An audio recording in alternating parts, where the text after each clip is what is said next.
Good evening, everybody, and welcome to our business meeting. We'll start with the Pledge of Allegiance. Why don't you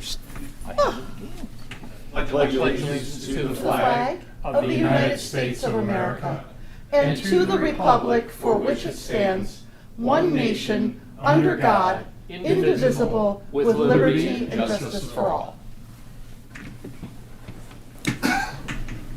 I hope everyone's having a nice summer. We weathered the storm, so much better than some other communities close to us, so we should be thankful for that. Additions, deletions. Mr. Supervisor, Yes, David. I'd like to make a motion to delete action item number 1, hiring of the finance director. It Support. is on, he just wasn't there. Support. Thank you, Uda. Dave, move closer to your mic, please. Oh, sorry. So, And that action item being deleted, we're still in negotiations with the finance director, and that's been delayed. all right. Comments or questions regarding that? Pretty straightforward. So we have a motion to delete action item number 1, hiring a finance director. All in favor? Aye. Opposed? That will be deleted.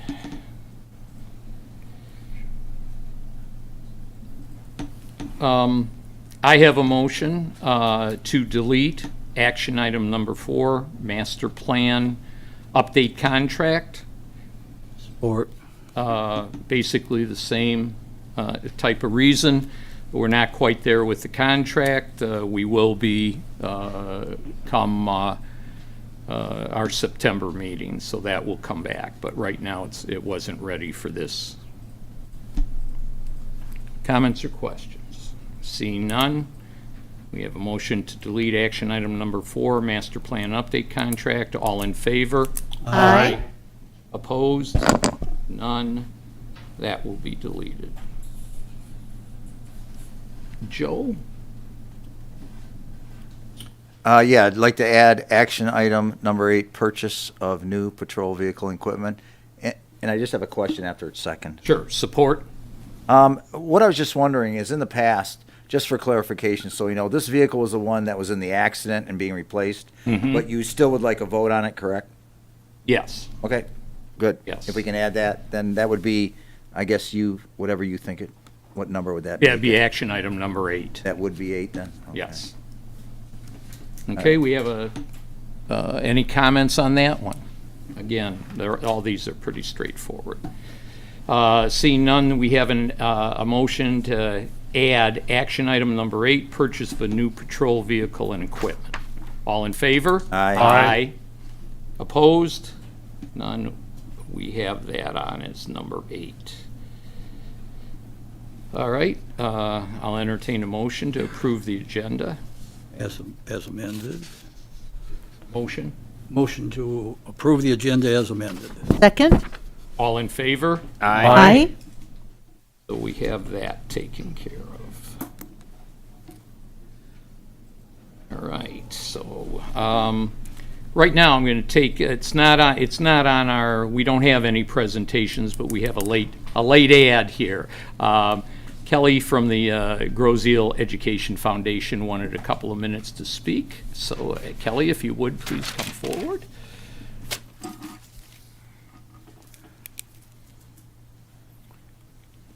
I am Kelly Papp, and I'm here from the Grozeal Educational Foundation, and I just wanted to make everyone aware of the upcoming fundraiser that we're having. Does this work? Yeah. Yes. It's going to be held at the Grozeal Golf and Country Club, and sorry, it looks like the light is a little bright. If you, yeah. Pull it, yeah, maybe, can you? Yeah. Oh, there we go. Perfect. The importance is the name of it, the Yes, Roaring Twenties Bootleggers The Roaring Bash. Twenties Bootleggers Bash, and we are partnering with the Historical Society for part of the fundraiser. Like I said, it'll be at the Country Club, and it will be on October 7th Doors open at 6:30. We'll do like our typical fundraiser. We'll have a 50-50. We'll have auction items that will be available for online auctioning, and I believe that they will go up prior to the event, and then it's just an ongoing auction at the event. And trying to think what, obviously it's going to be a 20s theme. We are going to try and take it back, and one of the back, we're actually using the entire club this time, not just the main dining room, because it's been so successful in the past. And we're going to try and turn the back room into a speakeasy. So it should be a lot of fun, and hopefully everyone can join and have a good time. Kelly, how can, for the folks at home and for in the room, how do people secure tickets? So they're not online for sale yet, but they will be on the website, which is gieducationalfoundation.org. Can I ask you one question? This way.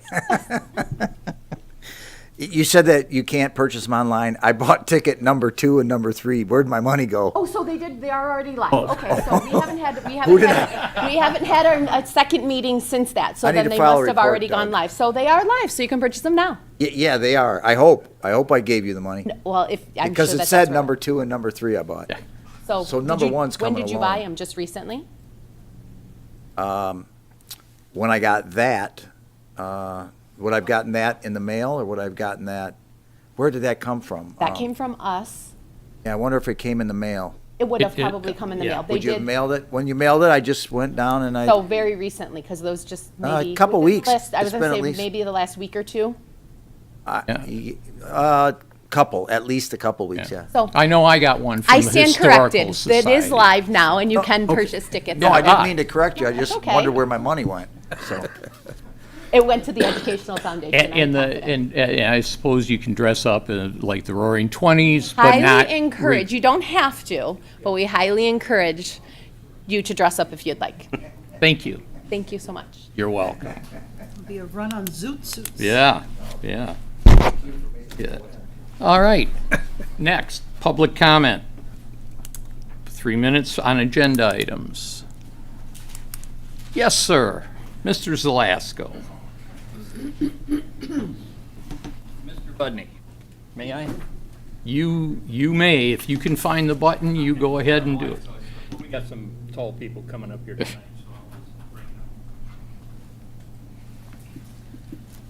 Bob Z. Blauvelt.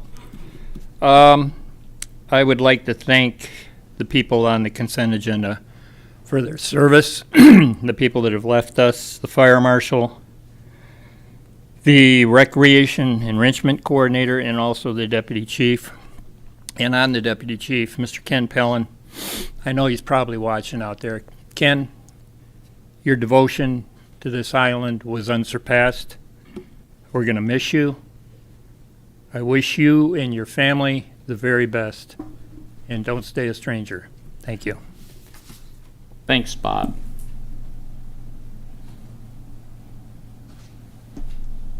Mr. Flavin, how are you tonight?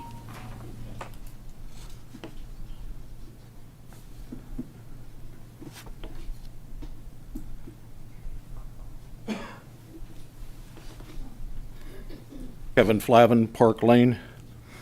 I would also like to thank Deputy Police Chief Kenneth Pellin for his 31 years of dedicated service to Grozil. His honest, open, professional service has left Grozil a better place, and we wish him well in his future endeavors. Thank you. Thank you.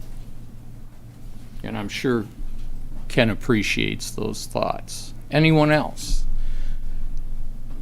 Mr. Heil. I can't see him. He's on the wrong side of the room.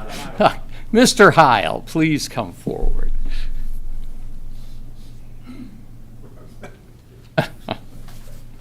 I'm serious about what I want to talk about, but lately, we've had a lot of people choose to resign who are among the leadership of various positions here in this community. And it's something where you think about it for a minute and you'll sort of let it go, and then you get another one, and suddenly you say, hey, there's a whole lot going on here. I remember a story with Craig Pilkington. One of his neighbors came up, and Craig was raking leaves, and he said, what do you think of all those 7 lawsuits on the bridge? What bridge? What lawsuits? Okay? Well, I finally came awake and said, hey, we've got to, in my opinion, look at this and see there's something going on that needs to be different. I don't have a handle on that, but that isn't coincidence in my mind, and I just wanted to call attention to that. I'm done, Jim. Thank you, Bill. I can't see behind. Is there anybody else?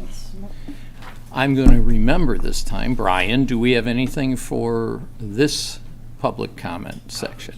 Thank you. All right, moving on. Consent agenda. David. Thank you. I'd like to make a motion to approve consent agenda 23-049, which consists of minutes of the August 14th, 2023 regular meeting, the check registers dated through August 18th, 2023, Recreation Department liquor license submission, and to accept the retirement of Annette Tiso as a Recreation Enrichment Coordinator, accept the retirement of Kenneth Pelland as Deputy Police Chief, and accept the resignation of Kevin Langley as Fire Marshal. Support. I would just And like comments? Yeah, I would just like to say again, congratulations to Annette Tiso for a long career with Grosse Ile Recreation. I've known Annette for over 20-some years, and we've worked together on many occasions, and I think she's been looking forward to this retirement, and I wish her and her family really well. Her husband, we accepted his retirement at our last meeting, so, yep. No, that's not, No, that- hers- his that's brother. not her husband. His Brother-in-law. bro- yeah, Got it yeah, all yeah, messed yeah, up. yeah. Sorry, Whoa. Annette. That wouldn't be her husband. Classic O'Connor. There we Okay. go. Wouldn't be a meeting if I didn't mess up something. Kept keep it in it- the family. They're keeping the Kept it in family, the which family. don't worry. Well, for many years I had a Tissot watch, and it turns out that they are from that family, the Tissot watch family. So kudos to that. But anyway, Annette, I've known her under many conditions, under many directors, and she's done a fabulous job for the township. And I just wanted to say thank you. And I know others will thank Ken Pelland, but as rec liaison right now, I thought it was important for me to come out and send some kudos to Annette. Thank you. Others, I'm gonna jump in here. I didn't really deal with Annette. I know her. I certainly always said hi to her if she was ever in the township office. I wish her well. Kevin Langley moved on for a better job, and I certainly wish him well. I had the pleasure of having a long talk. I came in to talk to Ken and to wish him well in his retirement, and it looks like he might have a few things on the fire, but he certainly did a lot for Grosse Ile, and wish them all well in their futures. Anyone else?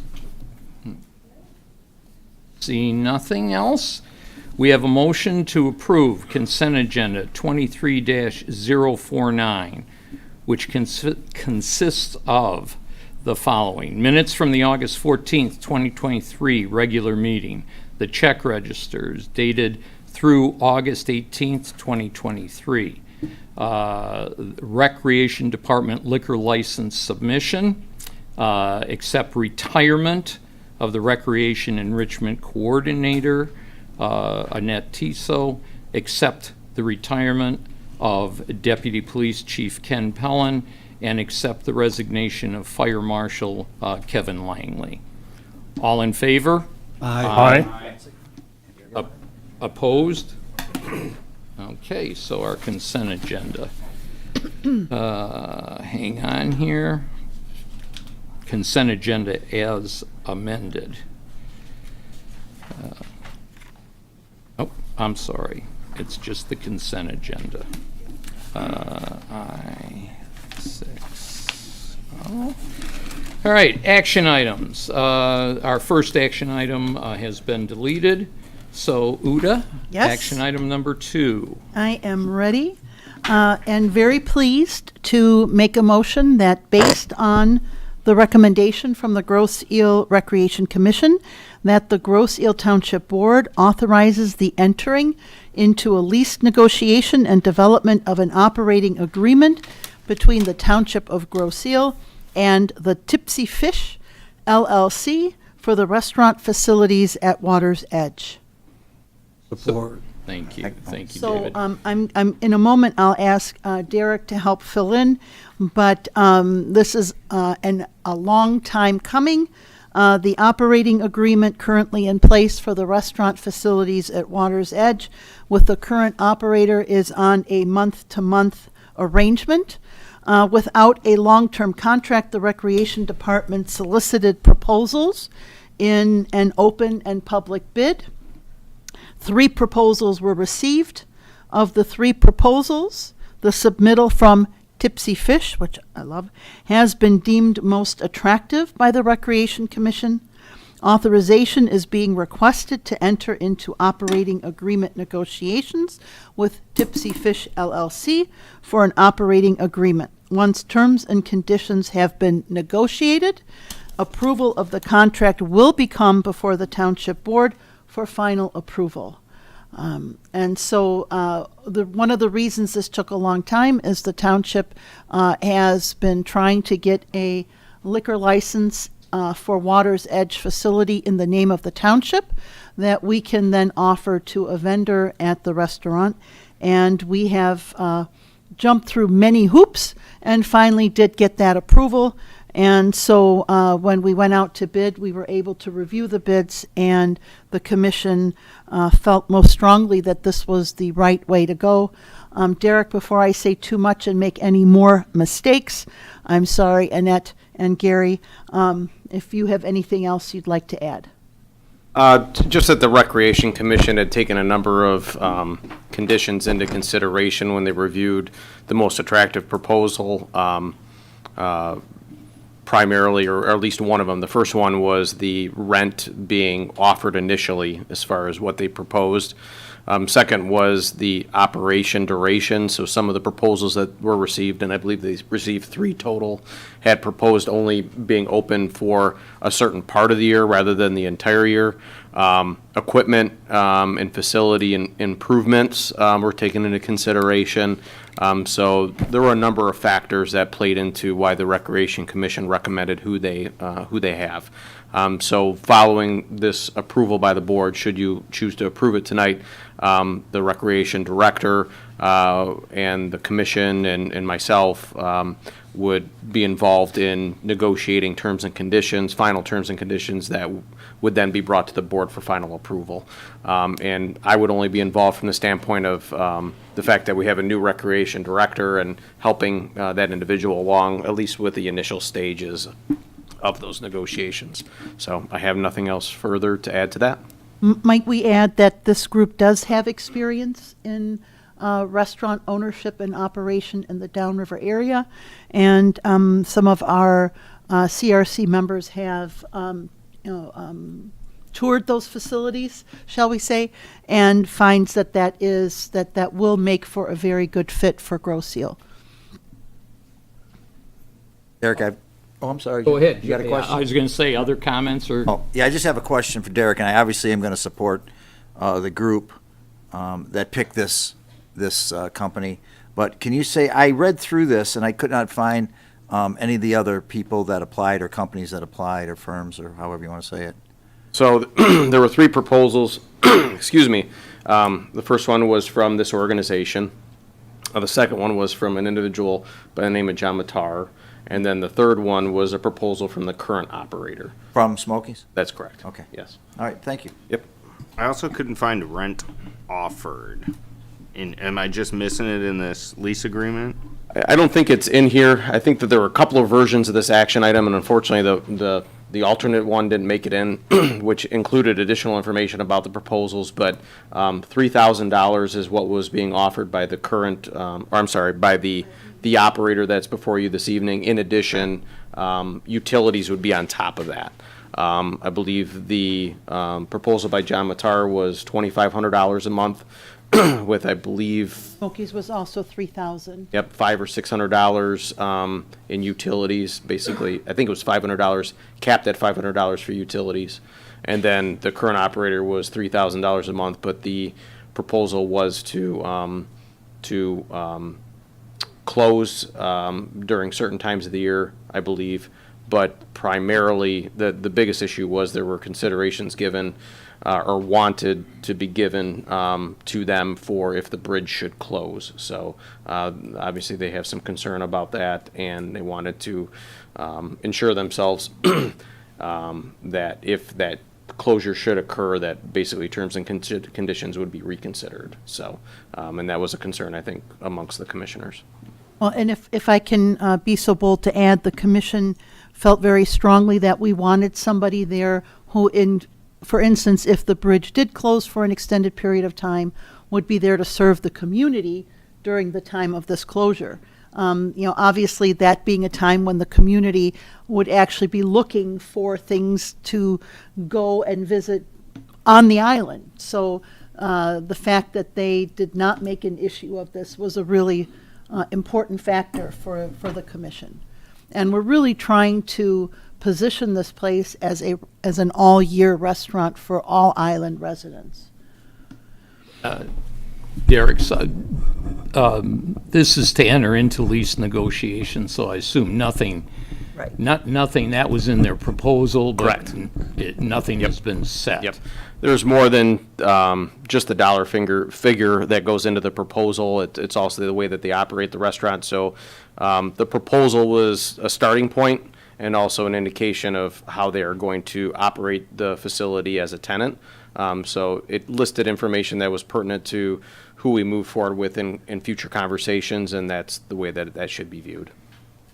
Derek, then you can just handle the end part. It doesn't have to come back to the board, does it? I think it would come back to the board. Does for the Yes, it vote does of the come back. final? Yep. Any contracts have to come before Yeah. the board for approval. Okay. Absolutely comes back to Yeah. the board. Yep. Other questions, comments? Nothing? All right, so we have a motion based upon the recommendation from the Groseal Recreation Commission. The Groseal Township Board authorizes the entering into lease negotiations and the development of an operating agreement between Township of Groseal and Tipsy Fish LLC for the restaurant facility at Water's Edge. All in favor? Aye. Opposed? Madam, you can start getting into it.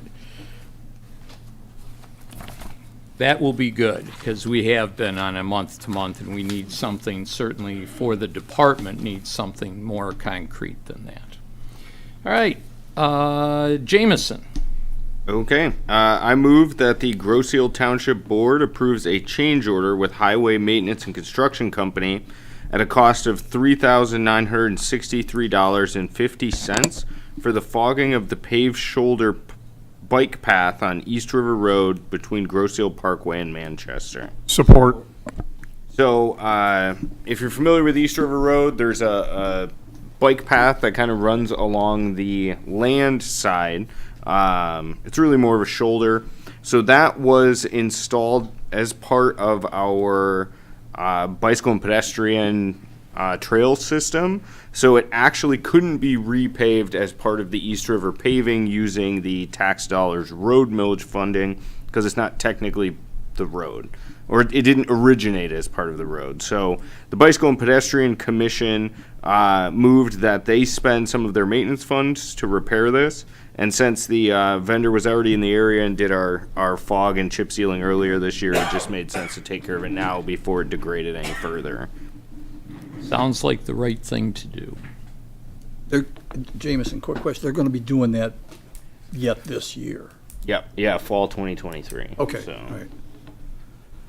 Other comments or questions?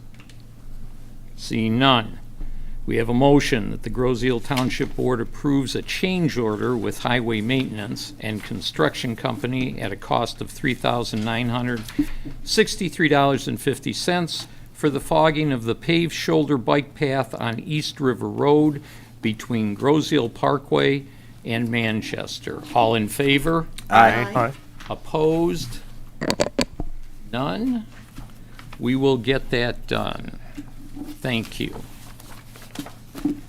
Action item number 4 was deleted, so Joe, action item number 5. Recommend Township Board approval on ordinance amendments to Chapter 20 Animals. Support? Upon the recommendation of the Groseal Police Commission at the meeting on August 15th, 2023, we ask the Township Board approval on ordinance amendments to Chapter 20 Animals. Along with other minor changes, these amendments clarify the definition of adequate care, sanitary conditions, shelter, and state of good health. The title of Animal Warden also was changed to Animal Control Officer. And also that I may add, this is obviously, this was from the recommendation of one of our municipal attorneys. Okay, very good. Questions, comments? Yes, Uda. Yeah, I do have a question, and I'm afraid it's going to expose some ignorance on my part, but in paragraph 20-12, disposition of unclaimed animals, it says all dogs or other animals not claimed and released within 3 days after being impounded shall be destroyed or otherwise disposed of in a manner designated by the township's chief of police, provided, however, if any dog, such cat or ferret, is licensed under the provisions of this article, on. I was of the impression that our shelter was a non-kill shelter. Am I wrong in that assumption? I was going to bring that up as well, Uda. That's pretty strong language. Yeah, so I don't know if we still have time to maybe look at that or revise that, but I really don't like the idea of, especially after only 3 days, destroying an animal that has been impounded without an opportunity, a longer opportunity for someone to either reclaim or adopt said animal, unless it is obviously a dangerous animal or a sick animal, etc. So I don't know, Derek, Joe, is there an opportunity to still revisit that language? I mean, I don't have Sure. a problem with that. Yeah, We I can don't. always do that. I mean, just so we separate it too, unfortunately, there are issues sometimes when animals have to be euthanized, and she has Yes, to. We get understood. that, but under what you're stating, yes, absolutely can be looked at. And Yeah, but this is simply impounded animals. On the next page, I think there is another section on Rabid. the destruction or confinement of vicious animals or dangerous animals. I think the paragraph before this was simply animals that have Yeah. been, found. See, and a lot of impounded. these UTA align with state law, and what happens is you have the ability to do this. Now, Doug has stated this is a no euthanize or no kill shelter. That's the policy, great. But what that does is it probably aligns with what state law can allow on a time limit. But we Okay. do extend it, and we can go further. We can't go sooner, if you know what I'm saying. You Right, can't I make understand. things. Yeah, because it says, or otherwise disposed of in a manner designated Doug, by the chief. That's not an issue, is it? I just wanted again to bring that up and to, yeah. So we have the flexibility. It sounds like, Joe, right? It Yeah, does you sound do like have we the have flexibility, flexibility. absolutely. other That's in the term. minimum, Uta. I think it's just important for us to let the residents know that, reaffirm that we have a non-euthanizing shelter and that we will take other steps or longer time anyway before any such steps are taken. I would point out it does say shall be destroyed. Yeah, that's a not strong may word. That's be that's a destroyed, so. That's where I would take exception with that How- paragraph. What if we make a change there to May?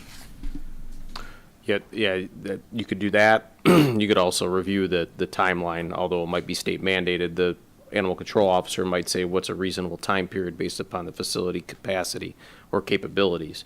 Well, Well, it says it's at the discretion of the township's chief of police. That's but- more about the manner. Sure, I don't want to hamstring the chief Well- of police either, but we want the public to Right. know that, And this the is word our view. shall would hamstring them. Yeah, May goes along with. yeah. We can just contact, and it was the prosecutor, I believe, of the municipal attorneys, and we can just contact her. Okay, Yeah, that's real easy. so that would be my only reservation, and otherwise, I think this is good to have in place. I suspect part of this came about because of the bull incident earlier this year, someone bringing in a bull to keep in his home. Yard. I've- Yard. He really wasn't putting it in his. Don't allow them in the home. Let's but get, yeah. yard. You know, I'm What- not sure so that do Grosse we- Seal is What meant do for we that. want to do with this? Do we want to pass it as is? Do we want to table it, or do we want to change it to May? The prerogative of the board, what you would. I mean, we should, I mean, What's I your wouldn't pleasure? want, I wouldn't want to pass it as is and then have to come back and do it again. I'd either change the word or else we just. Yeah, couldn't we Get it amend take- the verbiage now and then pass it? Attorney Well, Bletcher and is that's saying we what should I'm send saying. it back. Do that or wait until next meeting. Doug, what would you?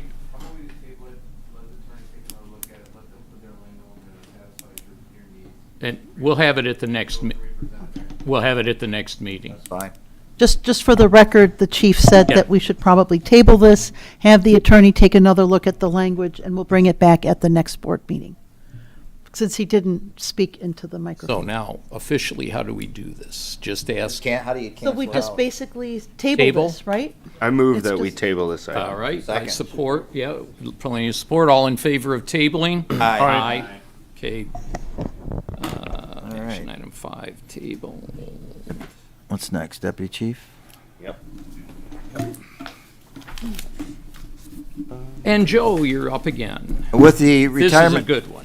Oh, I'm sorry. Yeah, go With the ahead. retirement of Deputy Chief Kenneth Pellin on August 20th, 23, the Grosse Seal Commission recommends that Lieutenant Todd Brozek be appointed to Deputy Chief effective August 28th, 23, as approved at the August 15th, 23 regular Police Commission meeting. Second. Support.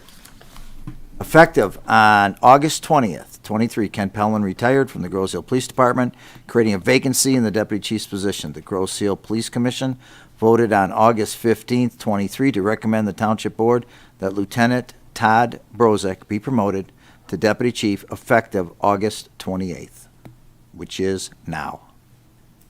Support. That was That's his it. history. That's That good. was the history. But that's okay. That's okay. I don't know that I'm the comic there's. relief if you today, I are- swear. I don't know that there is anything more to say, other than well-deserved. Well, and with the addition of Todd Brozek, come on down. We're gonna. haven't voted Oh, you're really on a roll today. All right, any other comments or questions on this Yeah, I'd like to comment unless, before we vote? I think, Todd, I'm not sure how many years total you have, but I worked with you since day one up to a few years ago. And then getting on the board, obviously, I've worked with you on issues. I know what Todd's abilities are. I know what his loyalty is. I know that when we looked at this at the board level, I sit on the police commission. We looked at a lot of things, and you know the terms that I always use in promotions. And he was definitely, I use the term head and shoulders above anyone that was going to even look at this position. So at that commission meeting, we voted for Todd to be promoted to bring to the board. But I would just like to say, obviously, I hope it goes through, and I'm congratulating you early if it does. But you definitely have stepped up. We had an issue with COVID. We had an issue within this department for the last 2-3 years. You did everything that was expected of you, and that's what puts people in positions. I'm not the kind of individual that believes, seniority is next up. That's not how I operate. I don't even know if you're next in seniority, but I know you're next in line in my mind. So that's it. Thank you, Joe. Anybody else? Jim, I'd like to add that I've had the pleasure of knowing both Todd and Monica for better part of 25, almost 30 years. And I cannot think of a better person that is led by example. There are people that will make noise, that will support things, concepts, and speak out in favor of things. But Todd's one of the quietest people I've ever met, and he is also a doer. Todd steps up and does the job without fanfare. He just steps out and takes care of things. When Todd was injured several years ago, run over by a semi when he was on a motorcycle, and his boot and foot were pinned to the ground. Todd was taken over to Seaway, South Shore at the time, Seaway Hospital, and he was there and went into the hospital room and visited him with him. And Todd, you were fairly well medicated, sedated, asked you how you were doing, and you gave a thumbs up. You have been there for everybody all the time, the various chiefs, the various officers that you've worked with, and the management that you've worked under. I cannot imagine anybody that would have done a better job under all the circumstances, whether you're working on the boat or Downriver Mutual Aid or anything else that you've done, Todd. You've just done a terrific job. You're one of the quietest people I've ever met. You just stand up and take care of business, and I want to say it is a pleasure, an absolute pleasure to be able to vote for you tonight. I thank you for your years of service, and I thank the chief for the recommendation. Thank you, Todd, and good luck. All right. And we'll get to the business of voting. We have a motion that with the retirement of Deputy Chief Kenneth Pellin on August 20th, 2023, the Groseal Police Commission recommends that Lieutenant Todd Brozek be appointed to Deputy Chief effective August 28th, 2023, as approved at the August 15th, 2023 regular Police Commission meeting. All in favor? Aye. Opposed? Hearing none. Deputy Chief Brozek. So now, Deputy Chief Brozek, if you'd approach. in honor of Bob Barker, come on down, Todd. Come on down. I'm going to follow you Yeah, here. the I knees. just want to. Come on up here and take the picture if you want. Or go up. Go right in the middle there. Come on over here, Doug. Hi, this is so awesome. Congratulations. Thank you, thank you, Glad to be able to do this. First, shake your hand. thank you. All right. Photo op.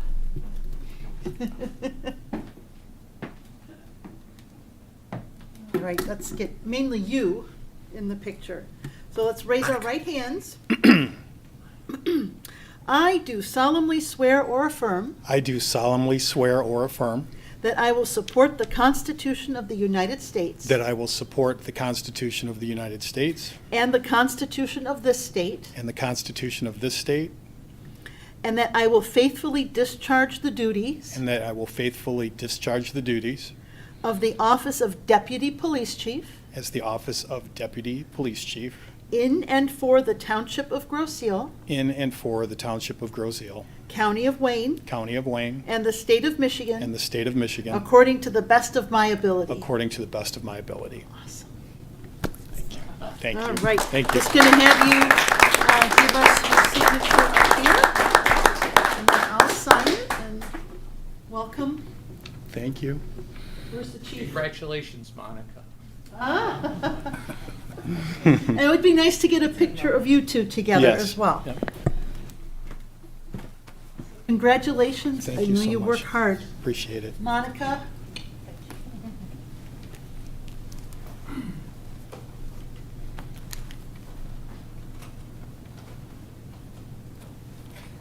These are for his new rank. One for your coat, one for his badge is on order. Thank you. They all look the same. Thank you. Appreciate it. I think you're supposed to pin them on them with no backs and then smack them. We talked about that. I talked him out of it, so.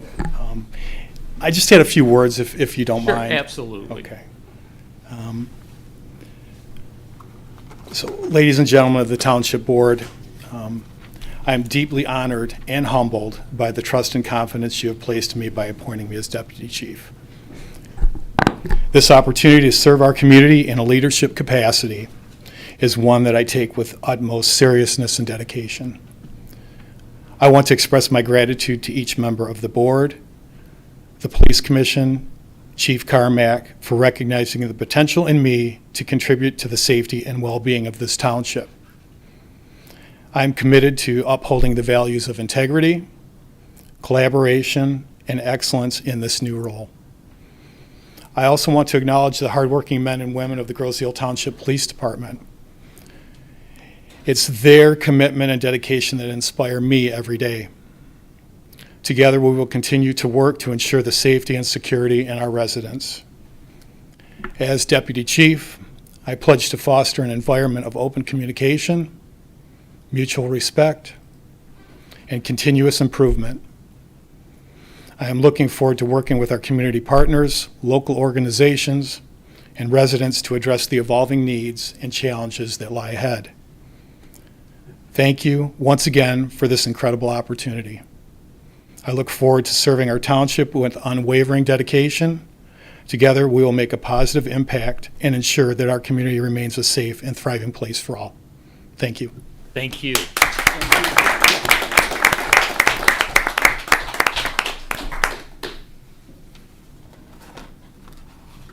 Well, since we can't top that one, we'll just forget about the last two action. Okay, Carl, if you would, please, action item number 7.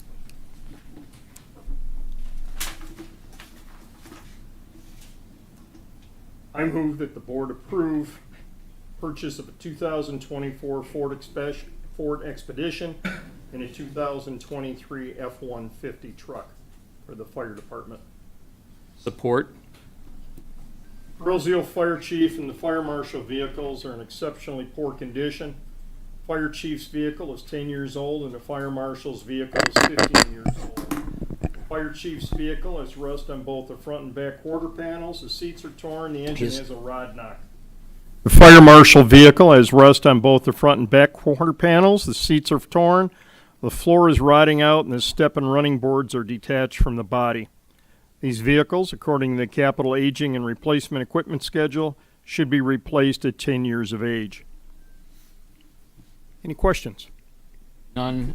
Go ahead. Carl, the invoices that were attached were for the vehicles themselves. I'm assuming that you'll be coming back with, the Cost of. the lights and horns and sirens and... The bells and whistles, Dave. This is for the basic Okay, purchase that comes through the state bid process. in Michigan. And that's going to be the cheapest that we can find anywhere. Gorno Ford has, with Eddie Williams, been involved with this. They're involved and in charge for the government sales, and you're not going to find it cheaper anywhere else. The question is going to be, what are they able to cannibalize off the existing equipment vehicles, and what can we go forward with from that point on? Prices have been all over. It is an incredible expense to transfer these over. Many, many years ago when I first started on the police commission, we were looking at vehicles that were costing around $12,000 to $14,000. That's something you may be looking at spending equipment for these two vehicles, if not more. So this is the preliminary. Let's get the vehicles, and then we can put all the equipment in that needs to be done. Okay, thank you. Thank you, sir. Other comments?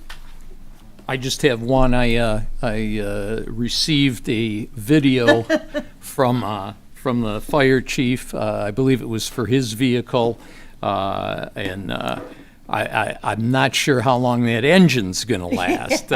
Pretty scary. It is. They are old, and we've certainly got our use out of them. But this is much needed. Other comments or questions? See none. We have a motion to purchase a 2024 Ford Expedition and a 2023 F-150 truck for the fire department. All in favor? Aye. Opposed? We will have go about getting new equipment. Thank you. And it is in the budget. Yes, it is. And Joe, action item number 8. Yes, I am seeking approval to purchase a patrol vehicle and equipment. Patrol Vehicle 167 has been decommissioned after a traffic accident, making the department without one patrol vehicle. New vehicle orders are limited with extended waits times up to 90 days plus, depending on the year of production they fall into. All in-stock vehicles at Gorno Ford have been sold except for one. The Grosse-Ile Police Department is looking for approval to purchase the 2023 gray Ford Explorer, costing $44,595, $14,641.25. The cost will be paid by Travelers Insurance for reimbursement, with the remaining $29,953.75 paid from federal forfeiture. The equipment cost of $14,514.02 would also come from federal forfeiture, which means that all the outcome of this is not tax dollars and will come from the forfeiture account. Joe, did you want to add anything about the signage? We got a late late document regarding. Well, it also will include the wrap, and I don't have the cost. Okay, the cost is $1,258. If we can add that, $1,258. Thank you. Mm-hmm. Actually, the 1258 is included in the 14514. Okay. I wonder why we got that, but that's fine. Okay, that'll help. Yep, that's 1,200 less. Other questions, comments by Well, that's anyone? girl math. All right, we have a motion to approve the purchase of a patrol vehicle and equipment for the police department. All in favor? Aye. Opposed? None? Joe, Joe and Doug and Todd, go get your vehicle. 6-0. All right. That concludes our action items. So we have public comment. 3 minutes. Your name and address. And Mr. Zelasko, welcome back to the podium. Thank you, Mr. Budney. It's always an honor to be welcome. This won't take long. I would just like to take a moment here to publicly congratulate Todd. I've known Monica and Todd for quite a few years. I've watched Todd come up through the ranks. I would like to compliment his work ethic. And as a member of this community, I look forward to his performance in this new position. Congratulations. Thank you, Bob. Kathy? Of course, hiding behind my podium here. Kathy? Good to see you. Kathy Walker, 26051 Thorpe Court. How do I say this? This is not something that I'm happy to say to the board, but I think it needs to be said. With what happened this past storm, I kept hearing, where was the board? You know, and crisis begets leadership. You know, where were our elected officials? They were missing in action. There was no paperwork put out. People were being led by those stupid Facebook, you know, that were incorrect. Nothing was solid. We did get, of course, the police. They put out their the code reds, and that was great. But the township, you're our leaders. You wanted the job. Do it. Be there. Have commandeer the rec bus. Get things organized. Have supplies. I know there is a municipal emergency operation plan. I don't know if you consider this an emergency, but we have the oldest community, the demographics, by about 12 years. There could be people who need their medicine. There could be a lot of things going on. If they had a number, if they had somewhere to go to say, help me, send the rec bus out. There's all kinds of things that could be done to help the community, and it wasn't done. And I mean, I wasn't here. I was frustrated listening to all this stuff, and I sat down and read everything, and I was amazed that there was not more direct information, nor was there video. And I couldn't understand why there wasn't, on-air video showing, here's what's going on here. Don't come to this area. The lights are out here. I hear Ferry's not doing well. There's no DTE. Instead, there was nothing. And the older people, they're not real computer literate, but they do know how to turn on their TV, and they do know how to watch it. And you can do it with this, and it takes nothing. And our people were paid for 2 days not to come to work. So I'm sure a lot of them wanted to come and help. They could have passed out batteries. They could have done, not a lot of supplies, but something.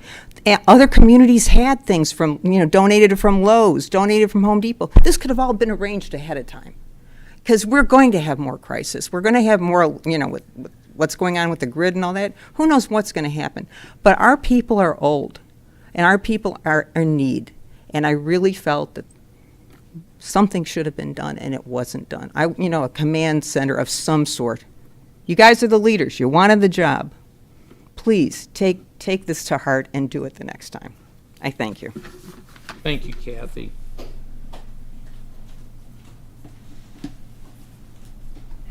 Mr. Flavin, welcome back. Thank you, Kevin Flavin, Park Lane. First of all, I fully support what Mrs. Walker just said. There was certainly a lack of information from Town Hall about what was going on, particularly with the bridge, and that always causes concern. And I'd also like to say congratulations to the new Deputy Police Chief. Tonight, Trustee Porcerelli is going to, I believe, talk about the retention of employees. And I would like to fully support his plan to professionalize the HR function of the township. Personnel is the township's greatest resource in providing an environment that promotes fairness, consistency, objectivity, and objectivity will have nothing but positive effects for employees in the township as a whole. And thank you very much for taking the leadership role in bringing this to the township. Thank you, Kevin.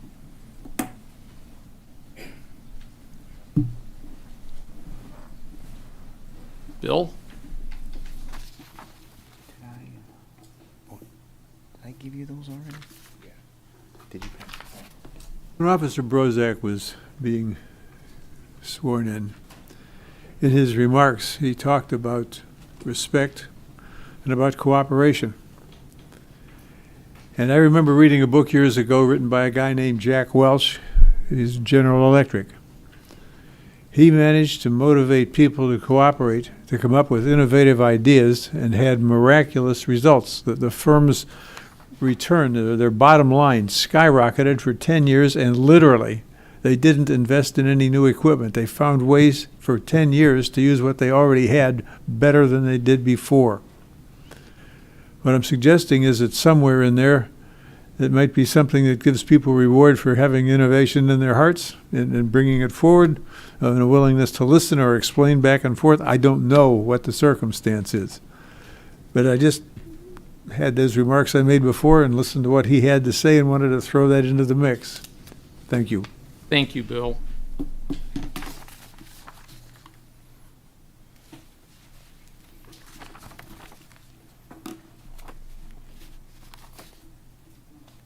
One more. Greg? Greg Karmazin, East River. I would like to support Kathy Walker's remarks earlier. I do think the township could have done more to communicate to the community, and I was a little surprised when the township announced that the township hall was actually closed due to the lack of power. I think this is something I can't recall it happening before like that, but maybe it has. But I did take a look around the 18 communities downriver, including Grosse Ile, of course, and I think we were the only one that had a municipal building that actually shut down as a result of a power failure.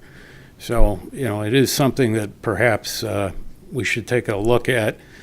It's my understanding that the township hall is part of the emergency management plan for the community, and if there were shelter in place or shelter in this facility, rather, clearly you'd want power in an emergency situation. So maybe this is something to look at for a future grant for a backup generator. I don't know what other communities do, but it is maybe something to look at. Along those lines as well, I know there was some discussion in social media over the weekend about the toll bridge and shutting down for lack of power. And, I think that was somewhat of a surprise to the community too. And one of the things going forward, as you're thinking, the township's thinking about is emergency management plan. If the township does purchase the toll bridge, I think the addition of backup generators for power for that facility is very important. So moving on to also, I would like to congratulate Deputy Chief Brozak for his appointment and confirmation by the board.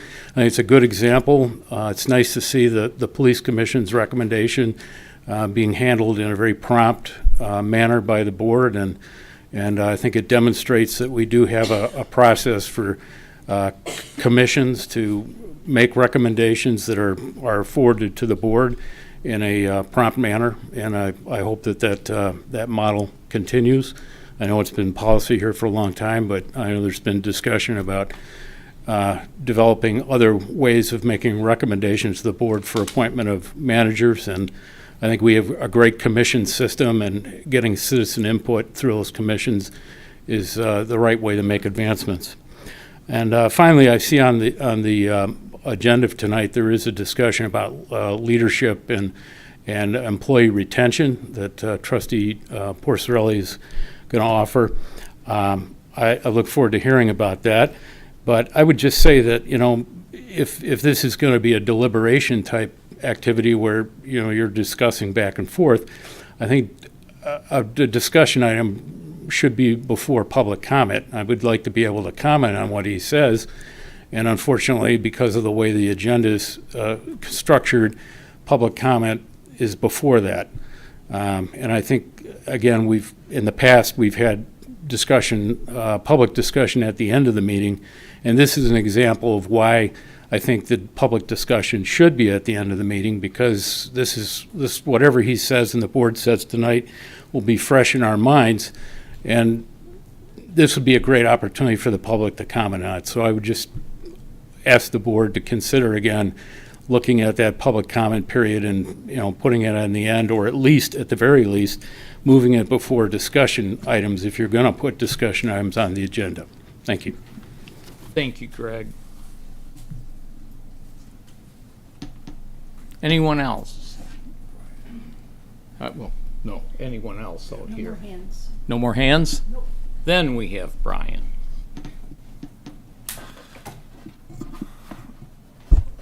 All right, I have two public comments tonight. First one from Jenna Moxlow, Lakewood Drive. Good evening. On the night of August 24th, the National Weather Service in Detroit put out a tornado warning at 10:45 p.m., stating that a radar-indicated tornado was over Grosse Ile and would affect the cities Grosse Ile, Brownstown, Flat Rock, Trenton, and Gibraltar.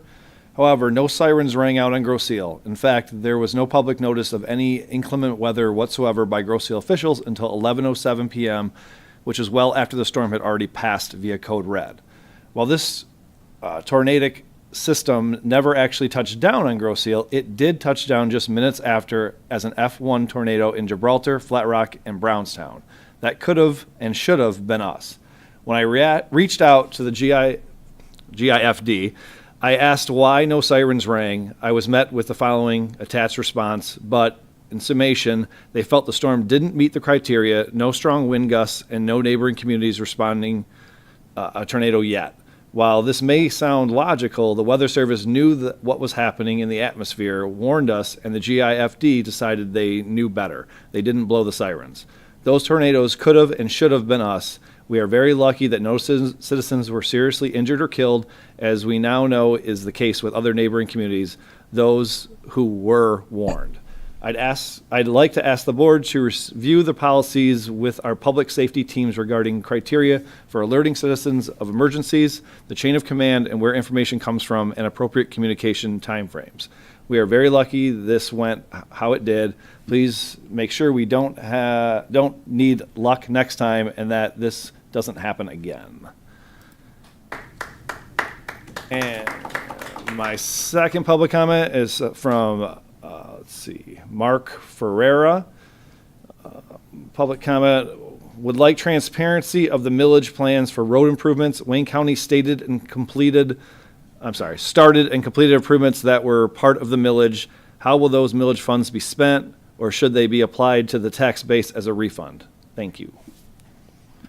That's all I have. Brian, would you read that one more time, please? Would like transparency of the millage plans for road improvements. Wayne County started and completed improvements that were part of the millage. How will those millage funds be spent, or should they be applied to the tax base as a refund? Thank you. Do you have contact information on him, on that person? Got an email. I'll take a look. It came from the revised no reply, but I should be able to find something on that. All right, I mean, so we can do, because I do not believe Wayne County did any Put it of in through the our- portal, so I may not, but I'll see what I Yeah, can find. so anyway, we'll try and get a response to that person. Thank you. All right. No more public comment? With that, we'll move on to the discussion item, and I'll turn it over to Joe.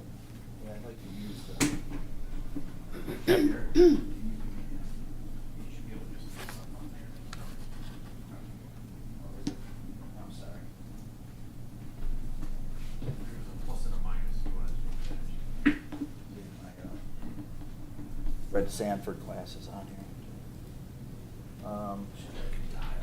Yeah, you'll need to zoom in a little. Font's kind of small. Nope, too far. Much.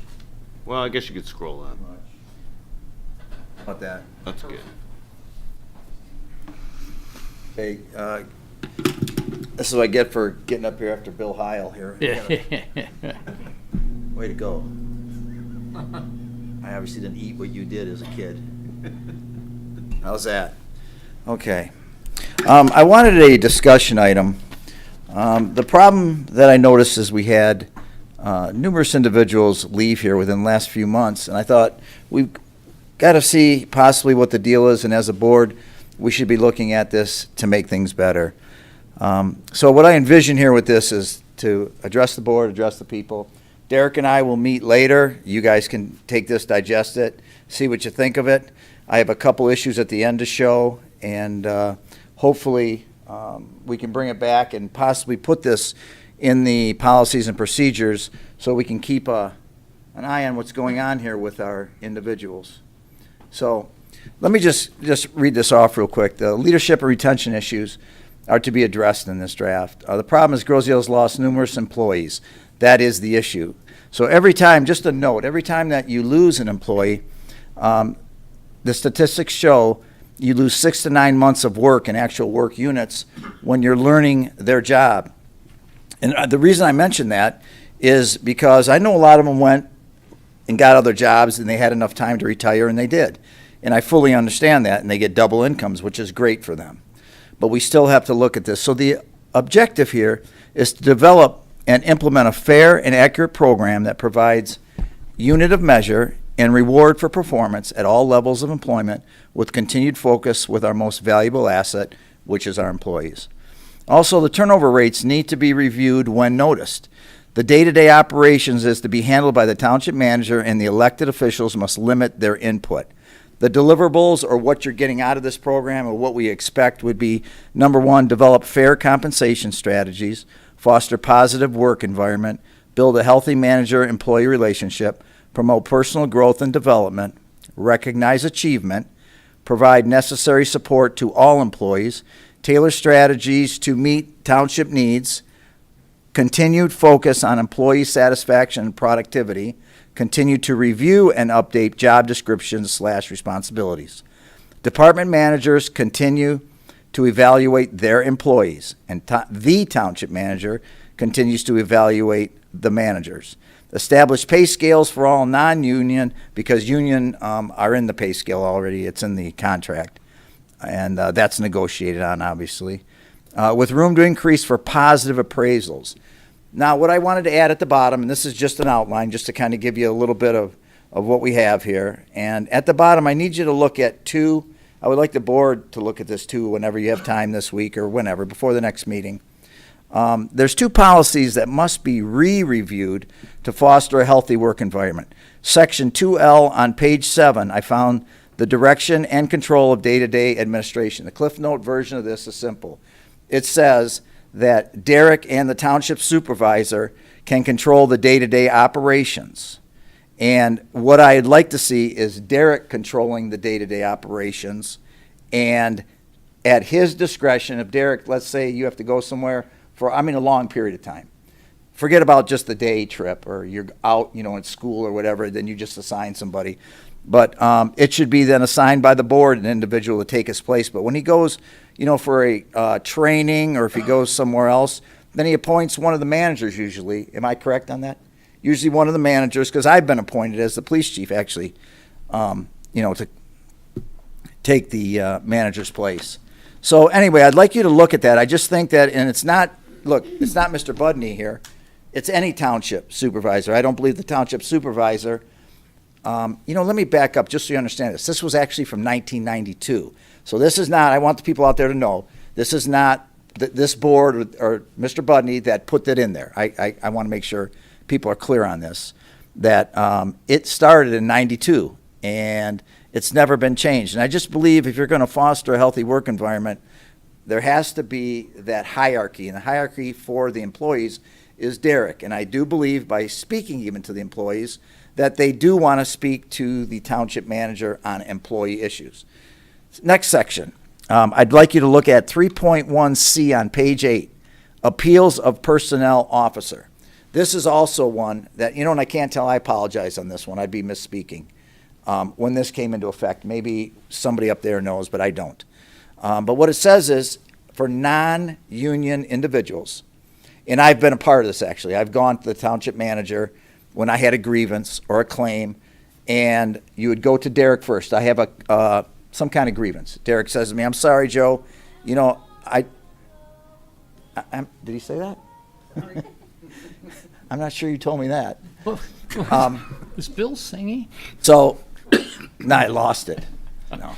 So anyway, I go to Derek and he says, "Joe, I'm sorry. I just don't believe that, what you're, you don't have any, it doesn't hold water, your complaint or whatever. I don't feel it's a complaint or whatever. It's unfounded." Okay, and I say, "Derek, I'd like to appeal this under the township policies."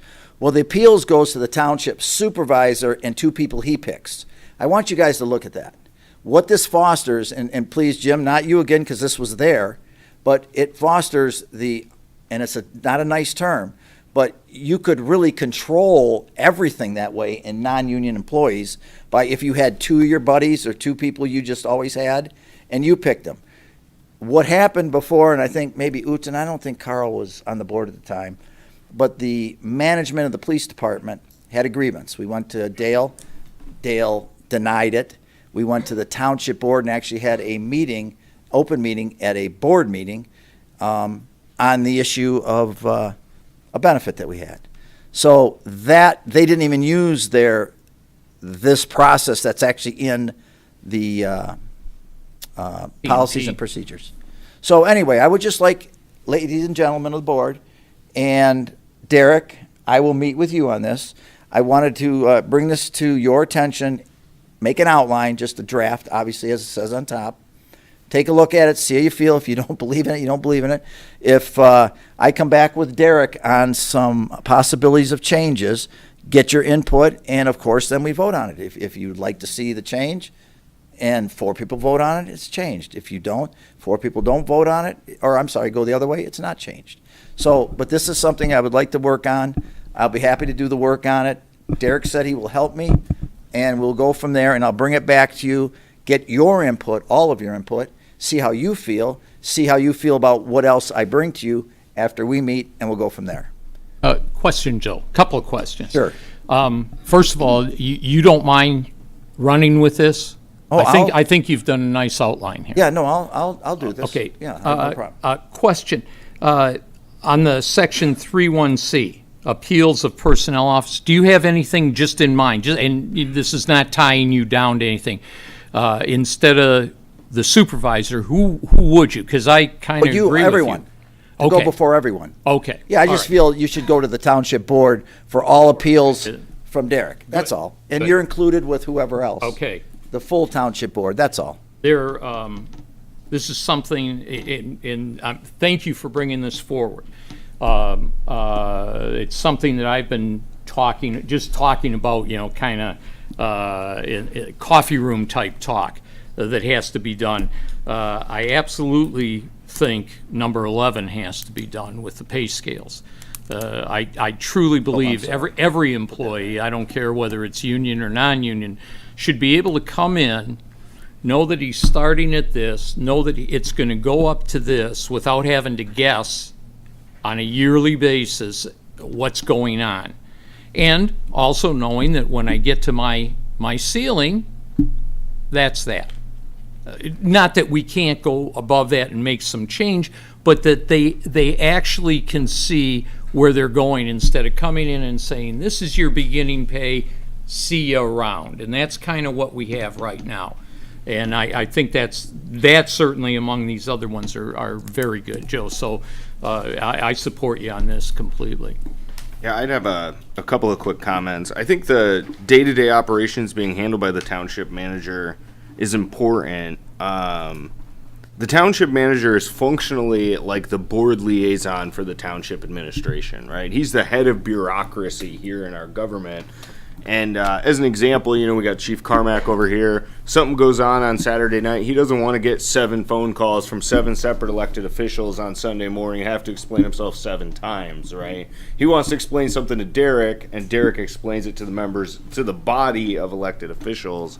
So I think it's important that as elected officials, we get out of the way and let the managers manage, right? Like that's what we hired them for. And commission and department heads are there to keep the politics out of departments, and politics include politicians, which is all of us. So, and I think we can see today that if we let the commissions do their job and let the department do their job, we get great hires, reference quickly, that we can action rapidly. We have happy employees who have one supervisor that they're accountable to, and that supervisor has sufficient carrot and stick with the support of the board to be able to manage their department. So I think this is a great outline, Joe, and I appreciate you putting it together. A couple of comments, if I may. Joe, the outline that you've put together here includes, I think most importantly, a recognition that there are changes that can be made in the policies and procedures. I spent Wednesdays at the time, Wednesday mornings, with first it was Jim and with Dale Ream going through and bringing in the managers, going through getting their input into what we could and what we should change. And then after Dale left, Derek and Dave Nadeau And Jim and I sat down and went through that. And we started out, I remember starting out with a stack of documents that was about 3.5 inches thick. And all of those were the false starts that we had previously with attempts to revise. And some of those went back to 1990, 1991. So I appreciate the efforts here, and I'd be willing to work with you on this. I think that there's a lot of value to that. There's a lot of value to what your fresh ideas are. And having spent, I'm going to guess, around 4 years trying to go through all of that, there's an awful lot to consider. And having the input from Derek, a fresh pair of eyes, and with Dave made a big difference. So I'm available if you want to do anything with that.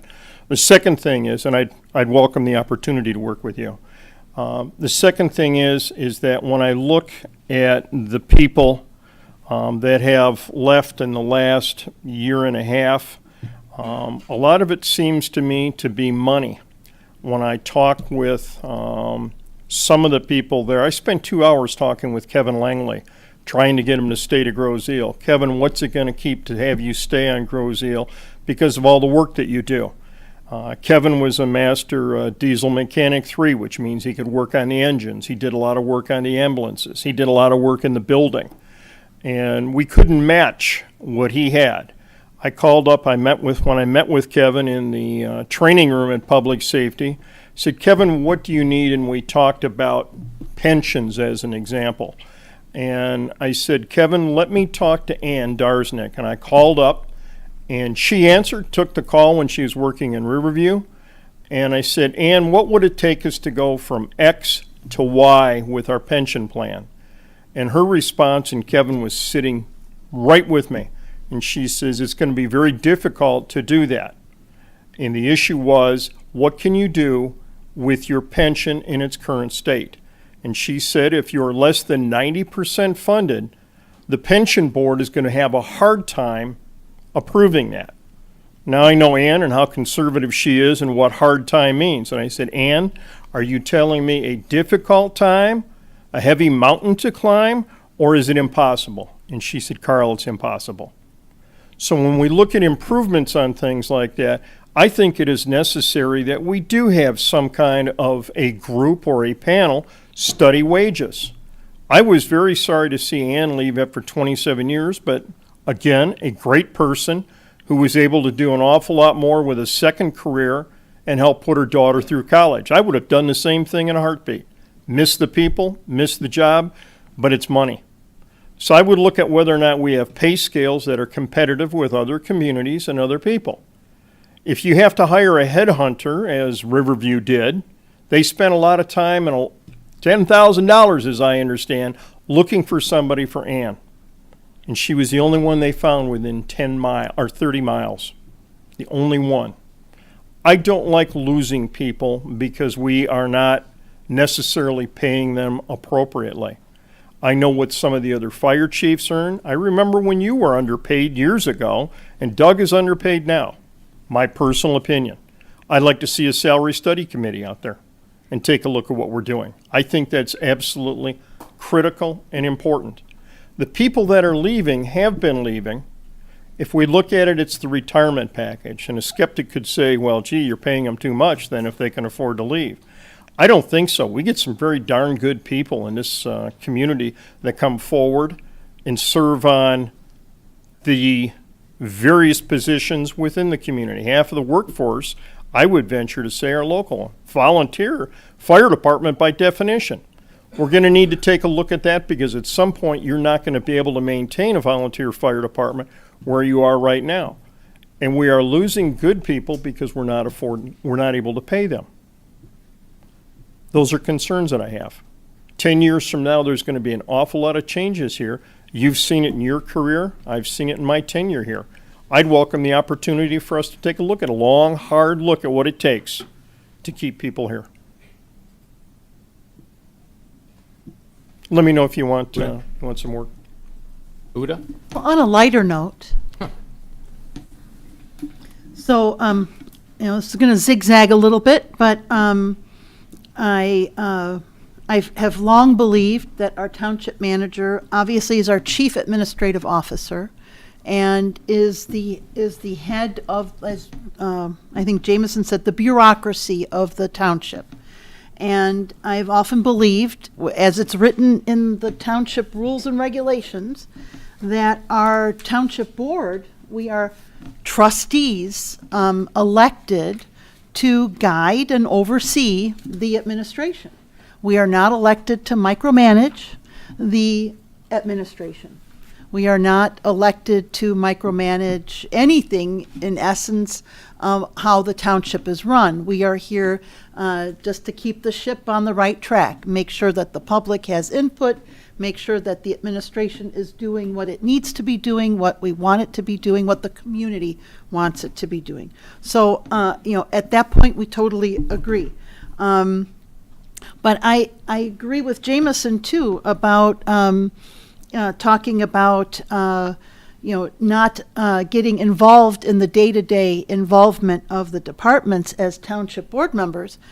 But when we start talking about liaisons to commissions, and I think this goes back with me to 96, commission liaisons acting like this is their department and they are in charge of this department. I'm the liaison to, the DPS. I run the DPS essentially, or I'm liaison to the fire commission or the police commission, and so that's my department. And back in the early 90s, when I first came on board, there was a very strong sense of liaison fiefdoms, where liaisons really created this position, and they were in charge of that commission. And I think we still have a little remnant of that now. And commissioners also. These are volunteers. They're not hired. They're not elected. They volunteer to serve, to benefit the commission, to benefit the township, but not to run the department, not to run, the township. We are there as liaisons and commissions to help the directors of these different commissions do their jobs better. We're their outreach, their broader outlook, we're their hands and feet on the ground. And you see that in all of our commissions. But our commissions aren't, they can't take over the final decision of the township board, because the township board are the people who are elected to make the decisions. So this process that you've outlined for us is not only long overdue, but it is also an opportunity not just to look at this limited scope, but the bigger picture of what we are doing with our elected officials vis-a-vis our volunteers, vis-a-vis our hired professional managers. And so this is not at all what I expected, and I am absolutely excited. I don't know if that's good or bad. Huh? I don't know if that's good or bad. No, I'm very pleased at what you've put together here, because this is something we've all talked about in circuitous way, but we've never really tackled it. And now it looks like we might have some steam behind the effort to do that.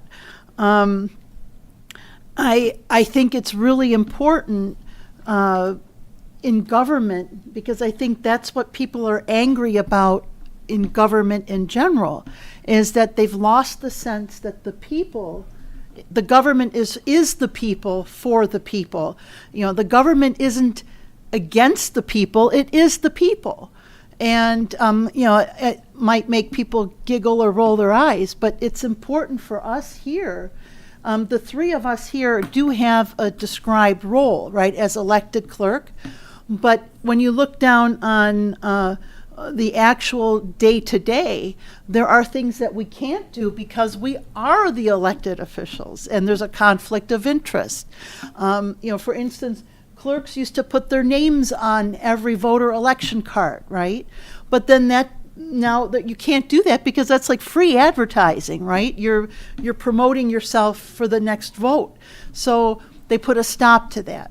So it's important like we did when we merged our clerk's office, supervisor's budgetary role, and the treasurer's office into a finance department, we made sure that there were separations of roles, right? That there was always kind of a give and take, and no one person had enough leeway to commit a crime, essentially, or to do something wrong. So I think this is really a good time for us to look at that on the big picture, how we as the political, not individually, but as, how politicians in the future too will be guided to interact with the departments and the managers of the township. So, Joe, I'm really glad you brought this forward. Thank you. Thank you, Joe.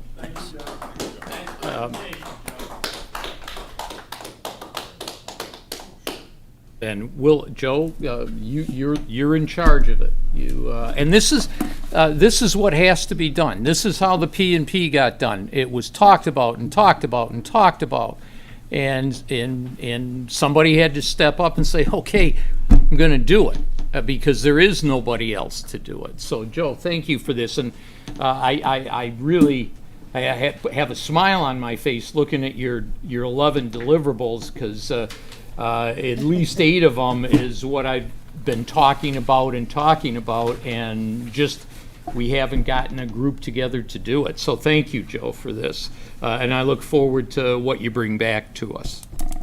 With that, we'll do the reports, starting with the clerk's report. Thank you. Are you too tired to talk?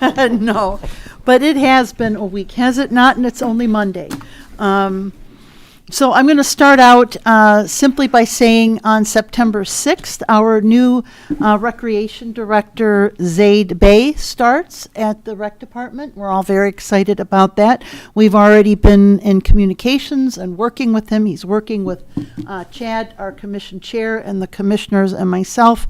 He's meeting with staff already as he is available.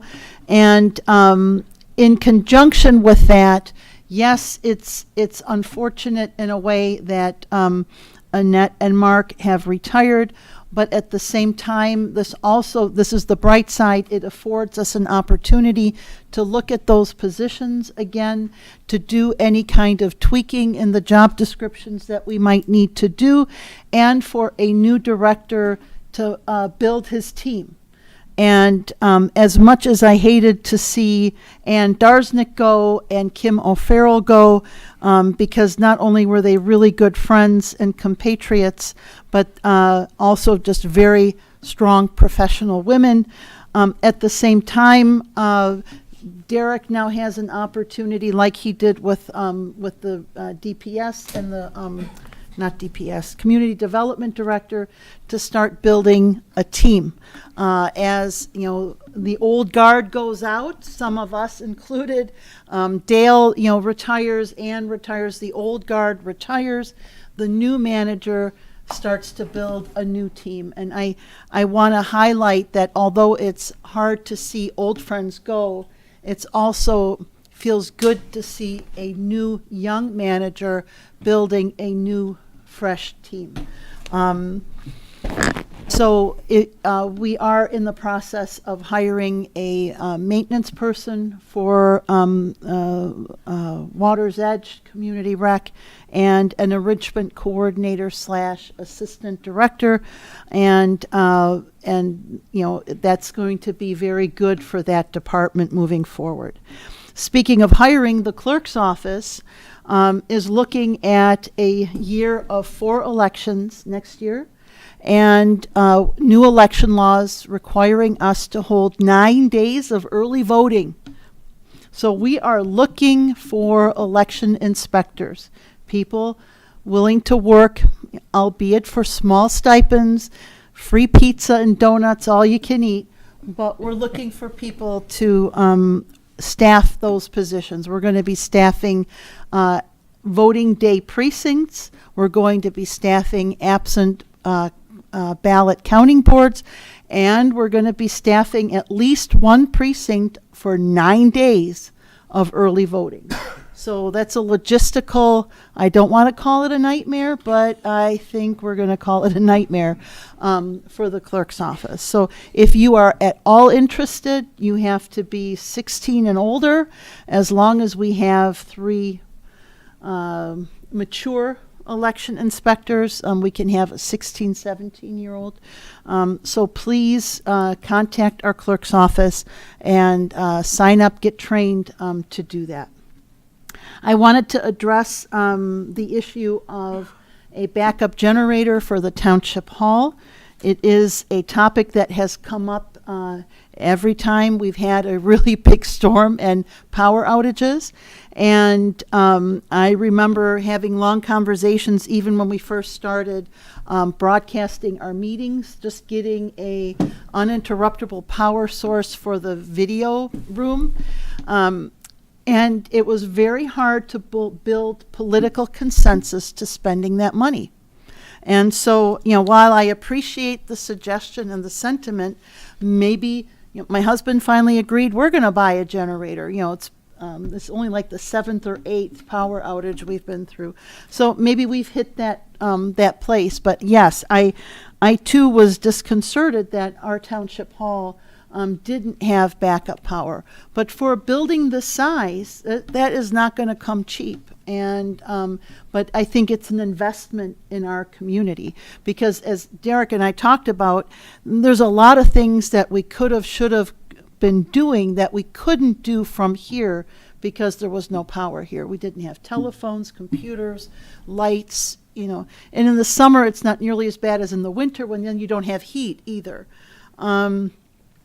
The section of the island I live in, we were out of power for 4 days. And I know there were people who were out of power longer.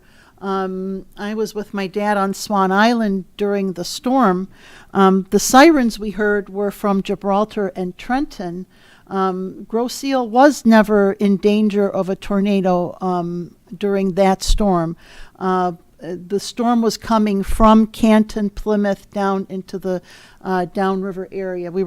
My dad is a weather fanatic. We were watching it on his laptop. So if you look at where the outages were, they followed the storm. And you can see the path from I-96 all the way across the state down into here.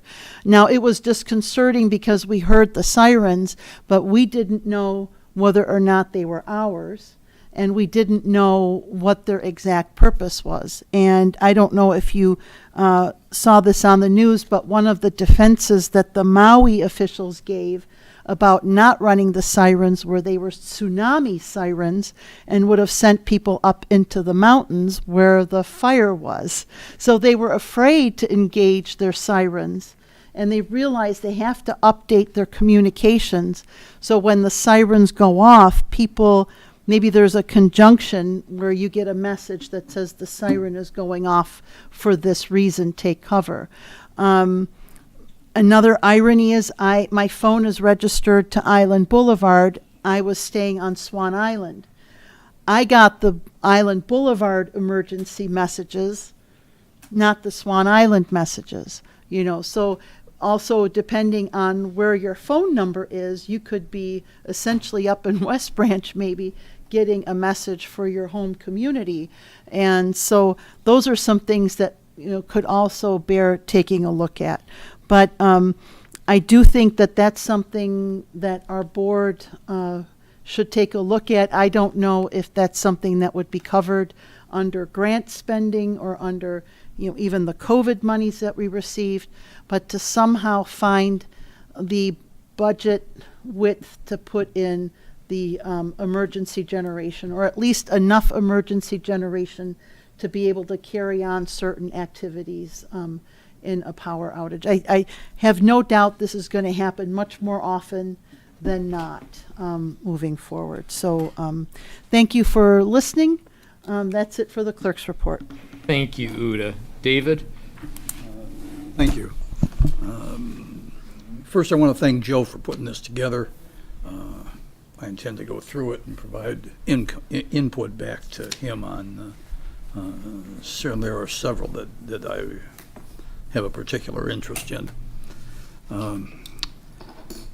treasurer's office collecting the summer taxes. Summer property taxes are due September 14th. And just to remind people that payments can be made at Township Hall, by mail, or at the Groseal branch of Public Service Credit Union on Macomb Street.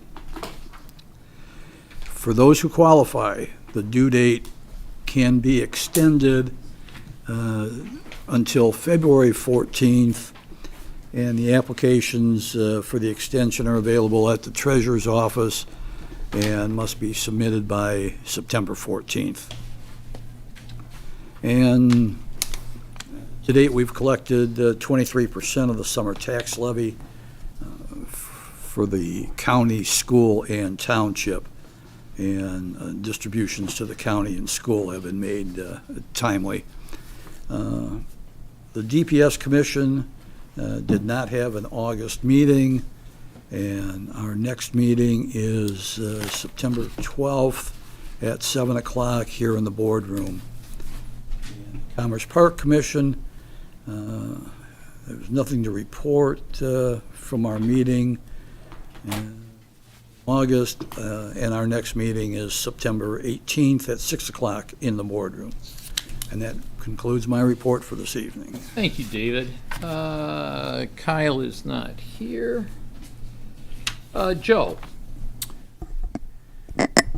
Good evening. I sit on the Police Commission. The meetings are third Tuesday of the month in this boardroom at 7 o'clock.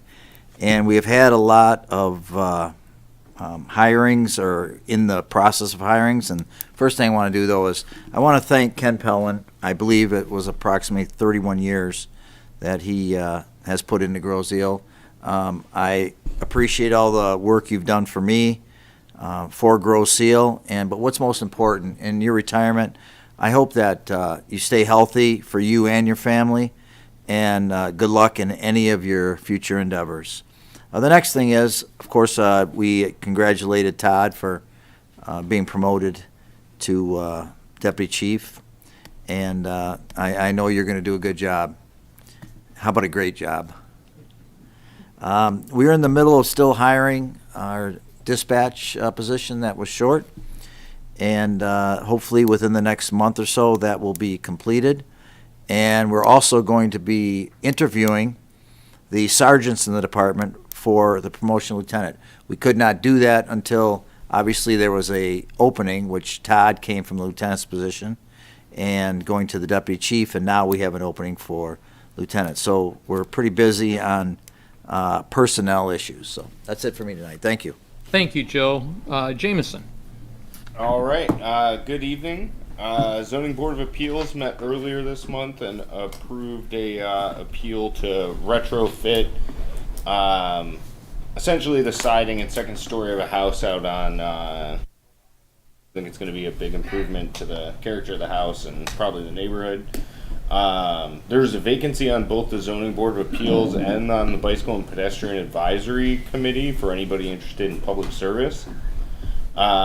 Gibraltar Bay Connector, as far as BPAC business goes, should be completed and has been tied into the Grow Road sidewalk or bike trail. I've talked about it for about 3 months now, but for anybody who doesn't know, you can now access the Gibraltar Bay Nature Unit down at the end of East River Road via a bike trail that connects to Grow Road right here at the corner.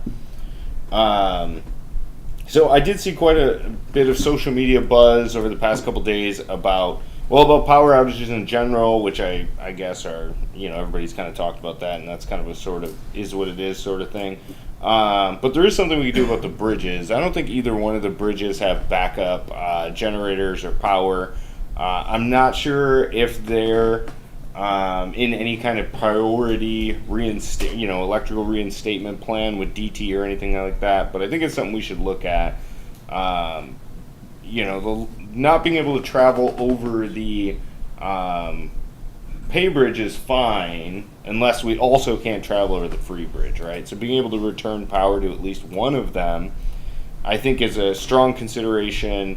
And something we should think about as we look into the toll bridge purchase. Mr. Karmazin brought up public discussion at the end of the Township meetings. I know it was like that when we first were elected, and I still think it's a good way to do it, because ultimately I think the public deserves the last word.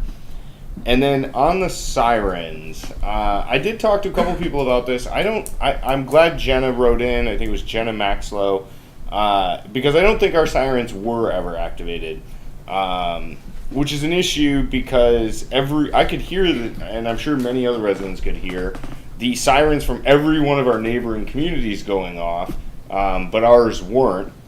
And I don't think that's really a call that, the fire department should be making, right? If the National Weather Service says, tornado warning or, incoming missile attack or whatever, fire up the sirens, right? It can't hurt, might help. Either way, it's a heck of a good show. So, and then, all the people retiring, I just appreciate your service.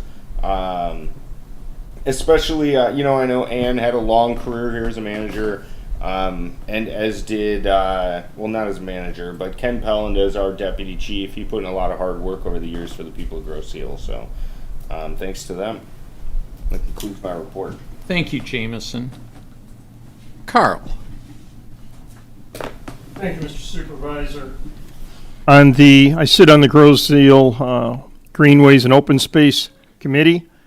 We have dumped the junk that is going to be scheduled tentatively right now, pending our meeting on next Tuesday. We're looking at September 23rd, Saturday. That's to be determined, but Bill Stevenson has cleared that with Donna Deppa, and it appears that all of the employees that can help move the dumpsters and line up the dumpsters and do all the crushing and all the other work that's required to be done by some employees to make this thing work, whether it is George or Rob or John. They've been there in the past, and we're hoping that they can join us again on the 23rd, but there'll be more information on that, specifically time and confirming that date. We also have retained John Camilleri indefinitely as the fire chief. John has agreed to stay on board for an indefinite period of time, and we're looking for a successor. John has indicated that he is willing to stay and do the work. He wants to have a hand in naming the successor and grooming them and making sure that they are somebody that's going to be compatible with the Grosse Ile way of the fire department and handling a volunteer force. John has been there for 16 years. He has the support of the department. He has the support of the community. And I think John is interested in retaining or staying as a volunteer firefighter. But all of the years that he has spent as a firefighter certainly enable and qualify him to make some good recommendations in that regard. We did lose Kevin Langley to Grand Traverse County and environs. Kevin has got a wonderful opportunity there, and I think he would have been crazy not to go. But as I noted earlier, I did spend 2 hours trying to talk him into staying down here. And John and I also met with him for an hour, and Kevin was committed to going up there for a whole lot of reasons, including his future, what he was going to be able to do with his family, take care of his family. And those are all things that everybody should consider when they make a decision as to where they're going to go or stay. Kevin, Godspeed. I wish you well. Ann Darznik, the same thing. Ann is terrific. When she picked up the phone the other day on a cold call and was able to go ahead and give me information based on her 27 years of experience there. She did not do that because she felt pressured or somehow was going to be strong-armed into that. She did it out of the goodness of her heart, and those are the kind of people that we have working here, and those are the kinds of people that we need to continue working here. And when I also look at Ken Pellin, I had the pleasure of knowing him and working with him for over 30 years. He is a terrific asset to the community. I also wish him Godspeed and the very best for a long and happy retirement. And if he chooses to find another position, they're going to be very, very fortunate to have him. Ken has just done an awful lot of good work for the community. I would also like to thank Joe for his work and what he's putting together here. There's going to be a lot of moving pieces on this, and there's going to be a lot of questions. What do we do with various portions of that? Jim noted that there are 8 places in there that he could say that we have been working on over the years, and we're interested in making some changes. I firmly believe that the next 10 years, with the way the new, if you will, economy has come out, we're going to be looking at a whole lot of different ways of changing things. It used to be we had a number of offices that were filled here with people that have since gone. I know that is because we are able to do more with less, but at the end of the day, it's the quality of the people that are here. And we've made some very good decisions regarding hires and promotions. And I want to conclude by thanking Todd Brozick for the good work that he does and is expected to do for the next 31 years. So thank you, Todd. And Monica, thank you for letting him do this too. You're the only one that didn't vote tonight, so congratulations to both of you, and thank you. Thank you, Carl. Derek? Good evening. Just a couple of quick items.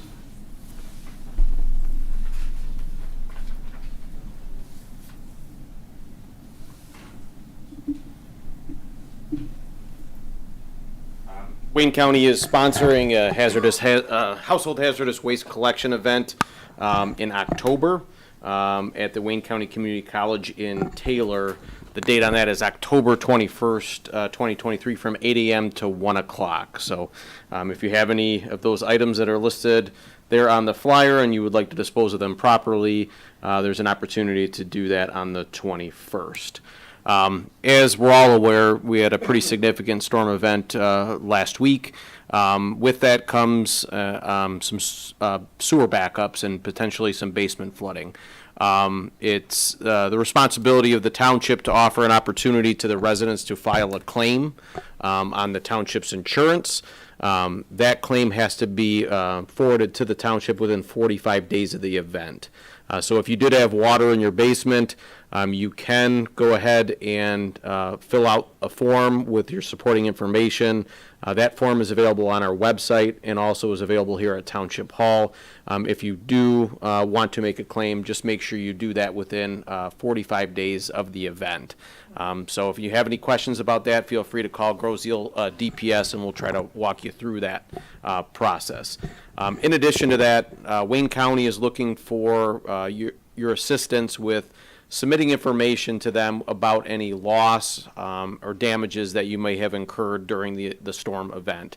And the purpose for that is they're compiling all this information for the intent to file for, and actually they already have, emergency declaration with the state and potentially the federal government. With that comes additional resources and support. So in order to make sure that their submittal is accurate for what actually happened and damages that were incurred, they're asking for any residents in all of the Wayne County communities for information they may have. So that information should be on our website as far as how to fill that survey out. In addition, it went out on a push notification for residents to be able to click on a link and access that survey. So once again, if you have any questions about that, feel free to contact the township with regards to questions you might have.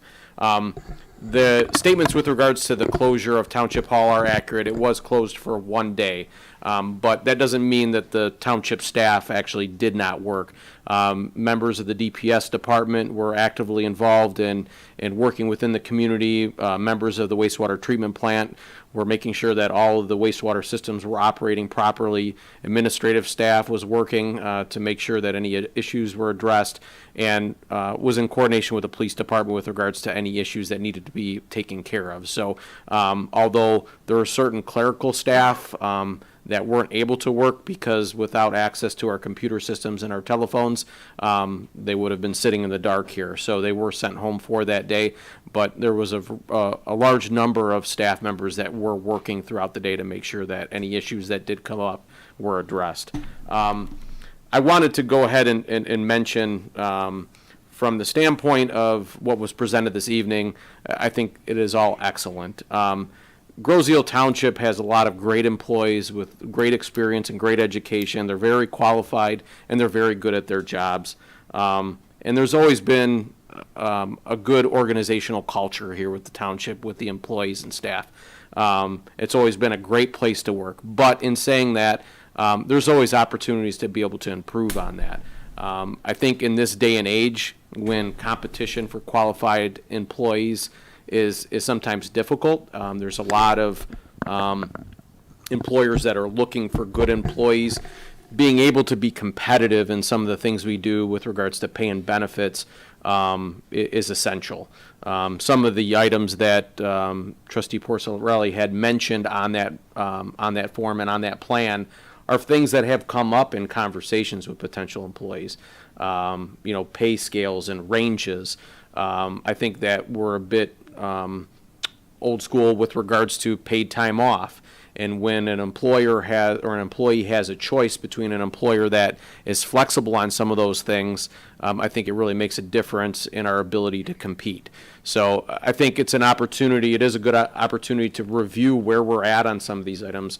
Our managerial handbook has not been updated in its entirety since 2008. It has had some minor amendments, but I don't think we can continue to be inflexible in some of those items and having discretion depending upon the candidate or situation, or where they're coming from, as far as what their pay and benefits are, to be able to attract them to the township. I think a review of that is important, is a good process to go through. So Grosse Ile continues to be a great place to work. The employees enjoy working with each other, enjoy working with the residents. It's a great community to work in. I think that the residents appreciate the work that the township does on their behalf, and it's probably one of the most rewarding things here, is to be able to have an issue that a resident presents the township with, and you're able to address that for them. I know myself, I take a lot of pride in that and a lot of joy in that, and I know a lot of the residents see that, but also our staff does too. They take a lot of pride in that. So welcome the opportunity, look forward to it. I think we can move forward to work to provide an environment and a benefit package and a design that allows us to be very competitive and to recruit and retain our employees. So that's all I have for this evening. Thank you, Derek. I'm not going to keep us much longer. As I mentioned earlier, the toll bridge is back up, thank goodness. We're not we know it was an electrical problem. We don't know whether it was caused by the storm or not. We couldn't get that information. Our stoplight even went out. I mean, for everything to happen. But we got that back working correctly. I believe most, if not all, of our electricity is back on the island. I did want to mention one thing, and I don't know if it was Greg or Mr. Flavin that made mention of possible change of commissions making recommendations, and I will tell you, to my knowledge, that has never been even discussed. It's always been thought that the recommendation from the commission would come. So I don't think we have to worry about a recommendation being taken away. I just in general, speaking of what Joe presented, we talked a little bit about what we went through with P&P.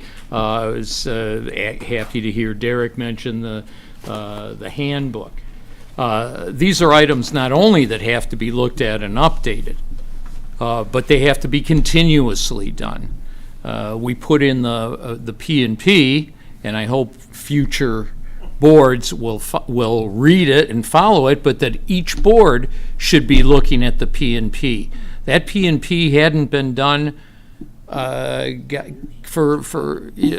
back in the 90s, maybe even before that. Any of those documents, what Joe and Derek are going to work on, will be great for today, but it has to be looked on in the near future to make sure that it's always up to date and benefiting the township as it should be. If we ever think we can write a document and then put it aside and say, we got it, it's not going to serve us well. And that's all I have to say. So with that, I'd entertain a motion. Well, Jim, I'm sorry. Sure, Joe. I don't mean to keep us any longer here. I'm going to try and be brief, but I think this needs to be addressed tonight. Many questions came with the siren. And I just want to say that, is it possible that maybe the police chief and the fire chief can get together along with Derek? I'm from the old age, obviously, where when the siren went off, we went to AM 1700, and it was phased out. I mean, we don't use that anymore. I get it. Now, is it just for weather? People have asked me, is it just for weather? The day is nice out, and you hear the siren. What do you do? Before, there was chemical spills that we did have, and if you go out into it, it'll kill you. So you're supposed to shelter in place, and that's what that program is about. Can they at least meet with Derek? I think that's a good idea, and then we can get it out to the people that what we're using that siren for only. If there's a list of things, fine. If it's one thing, weather, fine. It's whatever you gentlemen feel with the fire chief that is adequate and appropriate for Grosse Ile, because people are getting the sirens, and obviously when it's storming out, they always think severe weather or tornado, but if it's not storming out and the siren happens to go off, where do you go then? So we need to clarify that for the safety of the people of Grosse Ile. And if you three could meet, police, fire, and manager, I think that would be, and just bring it back, and then we could try to get it out to the people and say exactly what we're using it for today. Because what we use it for today is not the same as, 10, 15 years ago.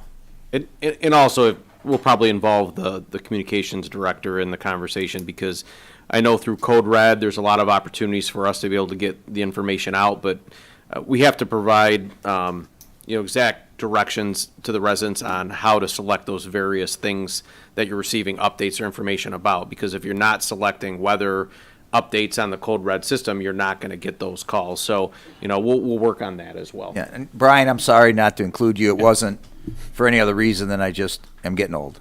Okay, thanks. It was one of the things that Click on Detroit, they had an article about the 7 tornadoes that touched down in southeast Michigan, Ingham County, Monroe County, and Wayne County, that they said that in some communities, because the wind was so loud, that people didn't hear their community Their sirens.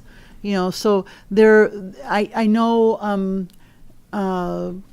multi-county wide, they're looking at how we need to update and upgrade our emergency communication. So it's a bigger conversation that I'm hoping you can join in on. Yeah, and there's so many ways. I mean, before we used to get it on the TV, right? You'd watch your 247 and that'd be it, or on the radio. Now we have all these apps. We have Alexa. Will give you a weather update for your area. We have to be careful not to oversaturate where people go, oh, I'm tired of hearing this, and they don't listen. So, yeah, that has to be looked at. Good suggestion. And I think everybody out there needs to be involved with Code Red, because the first storm we had indicated there were down power lines along Meridian south of Manchester. Good information. I was without power for 3 days, and when you look at the Code Red that was coming in, that means you don't have 1700 unless you have batteries like Joe was talking about. You don't have television. What you have is Code Red that comes in and tells you what is going on. Take cover, there's a tornado. I know that it works if you're at home. As Uta indicated, she was not at home. She was 2 miles away. That's a problem, but at the end of the day, it is your responsibility to get onto Code Red, to learn about what the alerts are with the community, to understand what is going on. And Kathy, we may disagree with some of this, but there's a number of tools. There's a number of tools in the box. And when I see a Code Red come in from the fire department or the police department, if I had one on Thursday night, I think I had about a half a dozen as we're laying there in the dark. It is imperative, if you do not have Code Red on your phone, it should be on your phone, your spouse's phone, your children's phone. You can't rely simply on television or the National Weather Service. I think it is important that the fire chief, the police chief, the township manager, and the communications director be on the same page, but it starts at home. Get yourself on Code Red and learn that. I found myself sitting up on Thursday night, one of the worst nights of sleep I've had, because I was getting a code red, it seemed like about every half hour. Five minutes. Whether it was for flooding or whether it was some kind of high winds or something else. I think what Brian has done with Code Red and with what the departments, police and fire have done is remarkable. Is there room for improvement? I think we certainly can. But at the end of the day, it starts at home, and everybody, please get Code Red. Nothing else, and you're lonely, you're going to get a lot of contacts. I had them, as I said, about 6 in one night. But again, at the end of the night, when TV went off and I could no longer track that, you could track it on your phone, the storm. You can track part of what's coming on with Code Red. It's not easy, but it's your responsibility to take care of yourself. Went over to the neighbor, grabbed the neighbor and said, you don't have a basement, we do. So we sat down in the basement in the dark, and my wife and I and our daughter and our neighbor were all just visiting in the dark. It was kind of strange. Also took the time to check in on a neighbor. We have a neighbor that's 90 years old, sitting on her front porch when you pull up. Are you okay? She says, yeah, I've been through this before. Do you have a basement? Good. Do you have Code Red? Well, sort of. Well, again, please, if you don't have it, get it. Get it now. In Code Red, it's also for landlines. You can get it on everything. So if you don't have a cell phone, I have two cell phones, one personal, one business, and Code Red managed to go off one right after the other, and it was perfect harmony. All right. Good meeting, gentlemen. With that, I'd like to make a motion to adjourn. Support? all in favor? Aye. Opposed? Thank you very much, guys.